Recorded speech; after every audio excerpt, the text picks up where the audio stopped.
On, இன். இது மூணுமே முக்கியமான ப்ரிப்போசிஷன்ஸ்.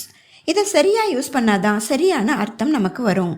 சுருக்கமாக சொல்லணும்னா அட் இது ஸ்பெசிஃபிக்காக ஒரு குறிப்பிட்ட இடத்தையோ நேரத்தையோ குறிக்கும். ஆன் இது கொஞ்சம் லெஸ் ஸ்பெசிஃபிக்னு சொல்லலாம். ரொம்ப பர்ஃபெக்டாக குறிப்பிட்டு சொல்லாமல் ஒரு கிழமை அல்லது தேதியை குறிப்பிட்டு சொல்லும். ஒரு பர்டிகுலர் பிளேஸ் அப்படின்னு இல்லாமல் பொதுவான ஒரு இடத்த சொல்லும். அடுத்தது இன் இது ஜென்ரல். இது எந்த இடத்தையும் நேரத்தையும் பர்டிகுலராக குறிப்பிடாமல் பொதுவான ஒரு காலத்தையும் இடத்தையும் சொல்லும். சில எக்ஸாம்பிள்ஸ் மூலமாக இதை சுலபமாக புரிஞ்சுக்கலாம். I am waiting at the bus stop. I am sleeping at home. She will come at 5 p.m. இதில் பஸ் ஸ்டாப், ஹோம், 5 p.m. இதெல்லாம் பர்டிகுலராக ஒரு பிளேஸையும் பர்டிகுலராக ஒரு டைமையும் குறிப்பிட்டு சொல்லுது. அதனால் இதில் எல்லாமே அட் வரும். The beach is beautiful at sunset. இது சன்செட் ஆகிற குறிப்பிட்ட நேரத்தை சொல்கிறதால இதில் அட் வரும். அடுத்தது ஆன். இது எந்த நேரம் எந்த இடம் அப்படிங்கிறத பற்றி ரொம்ப ஸ்பெசிஃபிக்காக எதுவுமே சொல்லாது.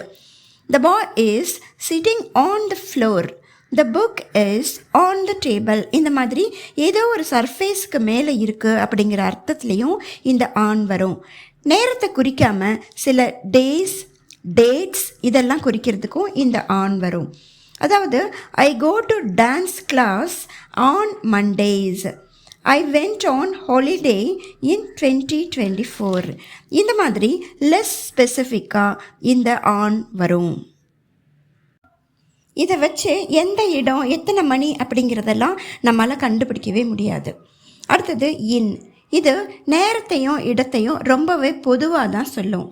I will come in the morning. She will return in summer. School starts in June. He was born in 1990. He lives in Chennai. இந்த மாதிரி குறிப்பிட்ட நேரமோ இடமோ இல்லாமல் பொதுவாக சொல்கிறதுக்கு இந்த இன் நாம் யூஸ் பண்ணணும்.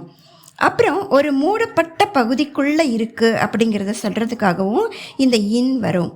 He is sleeping in the car. The phone is in the bag. இது மாதிரி வரும். மீண்டும் சந்திப்போம். நன்றி, வணக்கம்.